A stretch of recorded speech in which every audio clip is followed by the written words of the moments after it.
Hello दोस्तों, सभी दोस्तों को मेरा गुड मॉर्निंग। दोस्तों, उम्मीद करता हूं कि आप सभी दोस्त अच्छे होंगे, खुश होंगे और खुशहाल होंगे।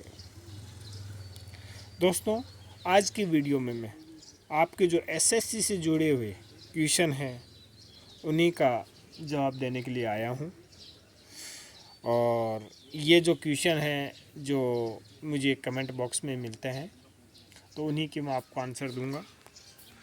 पहला आप लोगों का क्वेश्चन रहता है दोस्तों कि SSF, CISF, CRPF, BSF, SSB, ITBP और आसाम राइफल में से कौन सी फोर्स अच्छी है। सबसे ज़्यादा क्वेश्चन यही रहता है।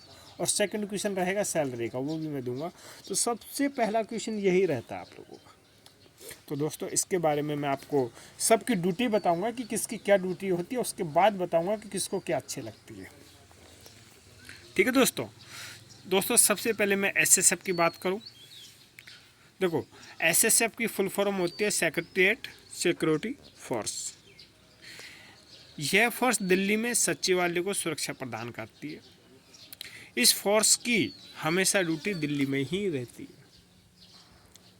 ठीक है दोस्तों, यह दिल्ली के में सचिवालय की सुरक्षा ड्यूटी करती है। उसके बाद बात करें हम सीआईएसएफ की। सीआईएसएफ का पूरा नाम होता है सेंट्रल इंडस्ट्रियल सिक्योरिटी फोर्स। दोस्तों, यह फोर्स देश की प्रतिष्ठित कंपनी जैसे मेट्रो हो गया, एयरपोर्ट हो गया, सेल हो गया, भेल हो गया, एनपीसीआईएल हो गया जैसी कंपनी जो नवरत्न कंपनी है उनको सुरक्षा प्रदान करती है, जो सीआईएसएफ है। उसके बाद नेक्स्ट चलते हैं। नेक्स्ट नंबर आता है बीएसएफ का। बीएसएफ की बात करें हम, बॉर्डर सिक्योरिटी फोर्स इसको बोलते हैं। बीएसएफ आर्मी के साथ मिलकर देश की बॉर्डर की सुरक्षा करती है। कौन कौन से बॉर्डर की सुरक्षा करती है? जो पड़ोसी देश हैं बांग्लादेश और पाकिस्तान। जो बांग्लादेश और पाकिस्तान के जो बॉर्डर लगता है उसकी सुरक्षा बीएसएफ करती है।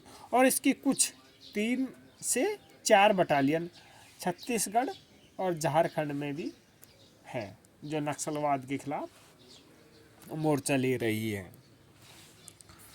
उसके बाद बात करें दोस्तों सीआरपीएफ की। सीआरपीएफ एशिया की सबसे बड़ी पैरामिलिट्री फोर्स है दोस्तों। ठीक है, तो सीआरपीएफ को थोड़ा सा डीपली बताता हूँ क्योंकि ये बड़ी फोर्स है और ज़्यादा ड्यूटी करती है, मतलब ज़्यादा फील्ड में ड्यूटी करती है। तो इसका पूरा नाम होता है कि सेंट्रल रिजर्व पुलिस फोर्स। यह फोर्स राज्य की पुलिस के साथ मिलकर लॉ एंड ऑर्डर ड्यूटी करती है।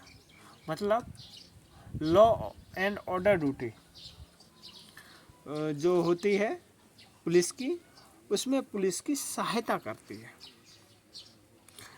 ये नेक्स्ट और बात करें आगे, यह फोर्स नक्सलग्रस्त क्षेत्र जैसे हो गया छत्तीसगढ़ हो गया, झारखंड हो गया, उड़ीसा हो गया, और आतंकवादी ग्रस्त क्षेत्र जिसको हम सबको पता है कि कश्मीर हो गया, और उग्रवाद क्षेत्र आसाम, मणिपुर, मेघालय, जो नॉर्थ ईस्ट वाले 7 राज्य हैं उनमें ड्यूटी करती है। देश की राजधानी और सभी राज्यों की राजधानियों में स्थानीय पुलिस की लॉ एंड ऑर्डर ड्यूटी में सहायता करती है। दोस्तों, एक आपने नाम सुना होगा RAF, rapid action force. Blue sky वर्दी में रहती है, पुलिस के साथ रहती है। यह भी सीआरपीएफ का एक हिस्सा है। यह लगभग हर राज्य की राजधानी में मिलेगी, दिल्ली में, अलीगढ़ में, मेरठ में, यहाँ मिलेगी आपको। जहाँ भी दंगा होता है रैपिड एक्शन फोर्स तुरंत वहाँ पहुँच जाती है। ये भी एक सीआरपीएफ ही है, सीआरपीएफ का एक हिस्सा है। और दिल्ली में लगभग 10 बटालियन है सीआरपीएफ की, आरएएफ को छोड़कर। वो भी लॉ एंड ऑर्डर मेंटेन कर रहे हैं, वहाँ ड्यूटी कर रहे हैं, लॉ एंड ऑर्डर ड्यूटी। और एक बात और बता दूं दोस्तों कि जो पार्लियामेंट की ड्यूटी थी, जो प्रेजेंट में सीआईएसएफ कर रही है, पार्लियामेंट की सुरक्षा प्रेजेंट में सीआईएसएफ कर रही है, पहले ये सीआरपीएफ करती थी। आगे हम बात करें एसएसबी की। एसएसबी का फुल फॉर्म होता है सशस्त्र सीमा बल। सशस्त्र सीमा बल। यह फोर्स नेपाल और भूटान बॉर्डर पर देश को सुरक्षा प्रदान करता है। जो नेपाल और भूटान बॉर्डर लगता है देश के साथ, उस पर कौन ड्यूटी करता है? एसएसबी। आपने देखा भी होगा कि जब वो सीमा हैदर आई थी तो एसएसबी के जवान थे वहाँ पर। ITBP, Indo Tibetan border police. दोस्तों जो यह फोर्स है आईटीबीपी है, आर्मी के साथ मिलकर जो चाइना का बॉर्डर लगता है, भारत और चाइना का जो बॉर्डर लगता है, उस पर सुरक्षा प्रदान करता है, वहाँ ड्यूटी करती है ये। 2 बटालियन इसकी छत्तीसगढ़ में भी है। उसके बाद बात करें हम आसाम राइफल की। आसाम राइफल पूरा नॉर्थ ईस्ट में ड्यूटी करती है दोस्तों। जो उग्रवादग्रस्त नॉर्थ ईस्ट है वहाँ पे ड्यूटी करती है। ये वहाँ पे लॉ एंड ऑर्डर भी मेंटेन करती है, काउंटर इंसर्जेंसी एनकाउंटर जो भी है वो नॉर्थ ईस्ट में ड्यूटी करती है। एसएसएफ को छोड़कर सभी को इलेक्शन ड्यूटी करना होता है। एसएसएफ क्या अभी नई फोर्स खड़ी हुई है, 1 बटालियन, वो केवल सचिवालय में ड्यूटी कर रहे हैं। बाकी सबको ये ड्यूटी तो कर ही रही है जो ऊपर बताई है, इसके अलावा इनको इलेक्शन ड्यूटी भी करना होता है। अब इसमें दोस्त कहेंगे कि कौन सी जॉब अच्छी है सर?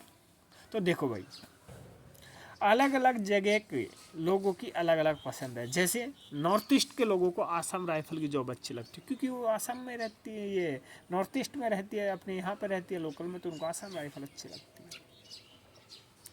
जो लोग हरियाणा, राजस्थान, यूपी, हिमाचल प्रदेश, पंजाब, मतलब दिल्ली के आसपास के हैं, उनको एसएसएफ अच्छी लगती है। उसके बाद सीआईएसएफ अच्छी लगती है। तो जिसको जैसे अच्छी लगती है उसके अकॉर्डिंग आप देख सकते हो। बाकी फोर्स सारी अच्छी है, नौकरी सभी अच्छी है।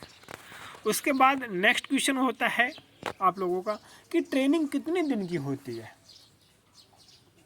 देखो, ट्रेनिंग टोटल जो आप लोग बोलते हो ना कि इतने महीने की, महीने में नहीं, वीक में होती है, सप्ताह की होती है।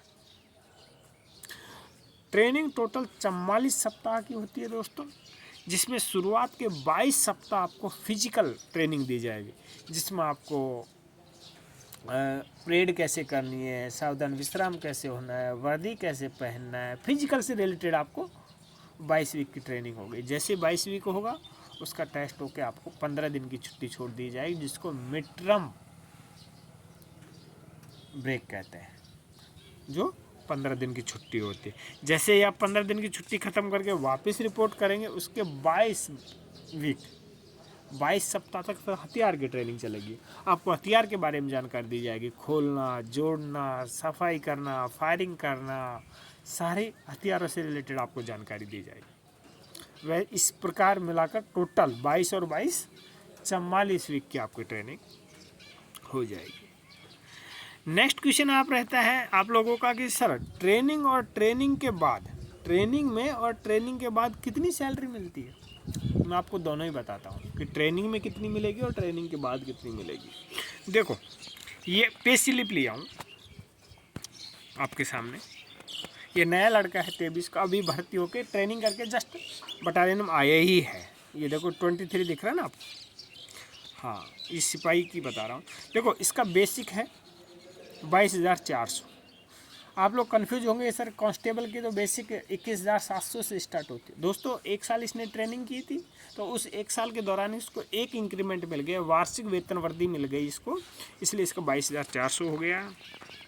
इसको राशन मनी मिला है 3997 रुपया, रिस्क अलाउंस 21,625, HRA 2240 रुपया, और DA मिला है इसको 11,872 रुपया। इसके बाद इसको हेयर कटिंग अलाउंस 56 रुपया, सॉफ्ट टॉयलेट अलाउंस इसको मिला है 56 रुपया, रम अलाउंस इसको मिला है 310 रुपये, और इसका जो NPS में कटा है 3427 रुपये कटा। दोस्तों इस प्रकार इसका ग्रॉस आया है 62,556 रुपया, और DP DPCS है, ये DPPS नहीं है, जो NPS है वो है ये। इसका 3427 रुपये कटा है। इस प्रकार इसको नेट सैलरी मिली है दोस्तों 59,129 रुपया। जैसे ट्रेनिंग करके आएगा इसको इतना रुपये मिला, 59,129 रुपया। अब यदि आप ट्रेनिंग में हैं तो ट्रेनिंग में आपको क्या होगा कि रिस्क अलाउंस और HRA नहीं मिलेगा। अब कुछ दोस्तों को कंफ्यूज होगा, सर हमारे दोस्तों को तो HRA मिला था ट्रेनिंग के दौरान। दोस्तों वो गलती वश लग जाता है, बाद में जब ऑडिट होता है तो उसको रिकवरी कर लिया जाता है। ये कन्फर्म है कि ट्रेनिंग के दौरान रिस्क अलाउंस और HRA नहीं मिलता है। नेक्स्ट आपका क्वेश्चन रहता है कि सर एक दिन में कितने घंटे की ड्यूटी आती है। जैसे कि सिविल में, क्योंकि आप लोग सब सिविल से आते हो, सब देखते हो कि भाई टीचर 8 घंटे ड्यूटी करके आया या 5 घंटे ड्यूटी करके आया, या कोई भी गवर्नमेंट कर्मचारी सुबह जाता है 8 घंटे ड्यूटी करके आ जाता है। तो उसी के अकॉर्डिंग आपका माइंड सेट रहता है कि सर ड्यूटी कितने घंटे की होती है। दोस्तों वैसे तो ड्यूटी के घंटे निर्धारित नहीं होते हैं। आपने वर्दी पहन ली, आप 24 घंटे के लिए पाबंद है, परंतु व्यवहारिक रूप से यदि आप संतरी ड्यूटी कर रहे हैं तो 24 घंटे में आपकी 8 घंटे ड्यूटी आएगी।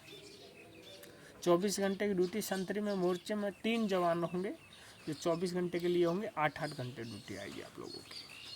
और यदि आप किसी ऑपरेशन के लिए चले जाते हैं तो उसमें घंटे फिक्स नहीं होते हैं, उसमें आपको ऑपरेशन करना पड़ता है, चाहे वो ऑपरेशन 1 दिन का हो, 2 दिन का हो या 3 दिन का हो। ऑपरेशन कंप्लीट करके आके कैंप में आपको रेस्ट मिलता है। और ऑपरेशन में भी ऐसा नहीं है कि आप दिन रात चलते ही रहोगे, उसमें भी टाइम पीरियड होता है कि भाई थोड़ा आराम कर लो, सेफ जगह देख के फिर ऑपरेशन करो, इस प्रकार होता है। आज की वीडियो में दोस्तों इतना ही। कैसी लगी मेरी वीडियो आपको, ये आप कमेंट बॉक्स में ज़रूर लिखें। और यदि आपको मेरी वीडियो अच्छी लगी तो एक प्यारा सा लाइक कर दें, दोस्तों में इसको शेयर कर दें, और अभी तक चैनल को सब्सक्राइब नहीं किया तो चैनल को सब्सक्राइब कर दें।